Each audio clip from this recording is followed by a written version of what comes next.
comrades, members of the various SA governments, dear participants in the first sleep of SA heads of state, good morning. It was a great pleasure and an honor to be here today. A blessed date, a memorable date, July 6, 2024, here in Niamey.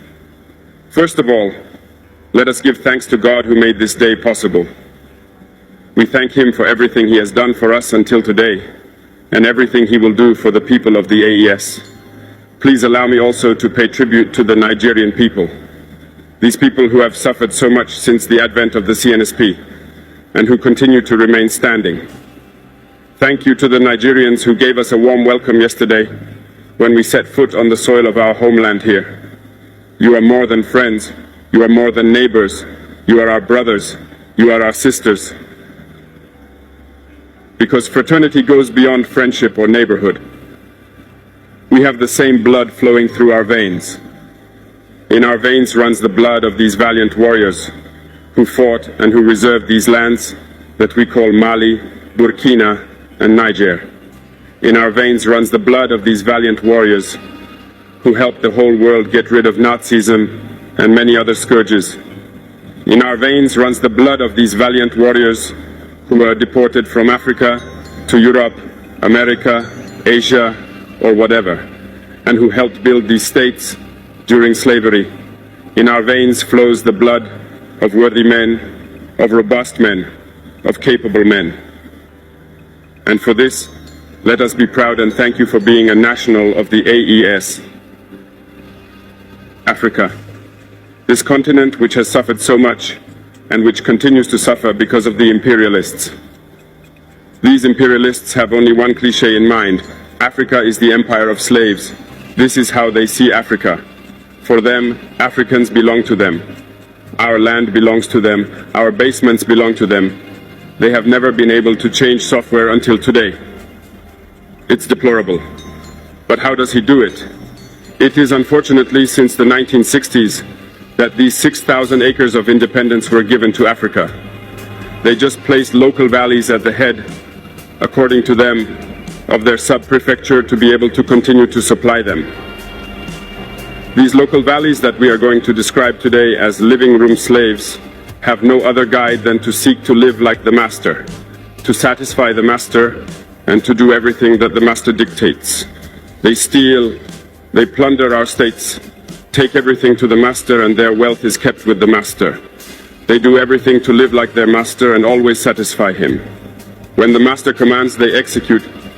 Do you know who these parlor slaves are? We will explain to you what it is. These are individuals who have no dignity, who have no morals, who have no personality. But the slave master always knew how to identify these individuals. They are always ready to betray their brother to satisfy the master. They have betrayed us since independence, and others continue to betray us until today for the benefit of their master. These individuals always continue against all odds to plunder Africa, to help the master to plunder Africa. They like to say it every year. In their economic survey, Burkina is the poorest country, Mali is the poorest country, Niger is the poorest country. We are ranked among the last. All right, if we are as poor as they say. But when the time came to take responsibility, we asked these masters to leave the place. Why don't they want to leave? Because we take the case of Niger. For more than 40 years, certain countries have exploited uranium to produce energy at home. From Ottawa to Paris, the streets are illuminated. It's light. But in Niger, it's darkness. Security that served us. When you go to our states, our soils are drilled all over to search for precious metals such as gold. But often, there is not even the slightest accessible road to reach areas where they exploit some basic social services. This is why we decided to revolt and take the destiny of our countries into our own hands. There are many other examples, but when we decided this, we were approached by some parlor slaves to give us their master's message, because they had created this sort of polymer chain that sticks up at the head of our states to serve them. And we have come to break the chain, and it's inconceivable for them. They therefore approached us and asked us to join the ranks to form part of the elite who must lead Africa because they have a trained and formatted elite who must follow, who are embedded in this chain.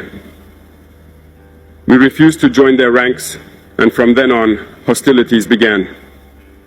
They have led several mercenaries, trainers, and agents into our areas who have descended into the Sahel to hope to carry out barbaric, cowardly attacks against our populations, to hope to revolt them. In addition to these attacks on the ground, communicational attacks, manipulation, disinformation, etc., are full in their souls. But the people of the Sahel have understood, and we will never be able to manipulate them again. They know where they come from, they know what they are doing, and they know where they are going. We are not going to allow this anymore. People are awake, and people are fighting today, not for ourselves, but for generations to come. And thank you all for the fight that is being fought. It never makes us cry. We are not going to tremble. We will face. We will fight for real independence, for our freedom. Because to scare the people of the AES, these individuals only have three terms in their mouths: democracy, freedom, human rights. Of course, their local values are only elected in a democratic process, free and transparent to, according to them, their values. What could be more normal that people want to impose this on us because they are the ones who make the rules, all right? We decided to take responsibility for ourselves. This is why on May 26, 2023, when Niger decided to turn the page, the slaves of Salon and their masters mounted the high horse. They put their local values forward and decided to wage war against the Nigerian people. We therefore said, whoever dares to attack Niger, we will face, because we will wage a merciless war until the last drop of blood for anyone who dares to attack our states. This word, this decision that we had yesterday, is relevant today and will be relevant tomorrow and forever. Thus, the AES was born on September 16, 2023, in a mutual defense architecture. But we found it necessary to extend and enlarge the AES architecture. What brings us together today must allow us to move into other areas in addition to defense, notably finance and the economy, infrastructure, health, education. Anyway, so on. I therefore hope that this moment will be a story for us that we will write for the AES, but especially for Africa and for the whole world. May God enlighten each and every one of us. May God inspire us in these tasks entrusted to us, and above all that, when we carry out all our work, may we have only one thing in mind: the supreme interest of our populations. On this, we pray once again to the good God that He accompanies us all in our various tasks, that He protects our fighters who, thanks to them, allow us to sit here and exchange around the future of our states.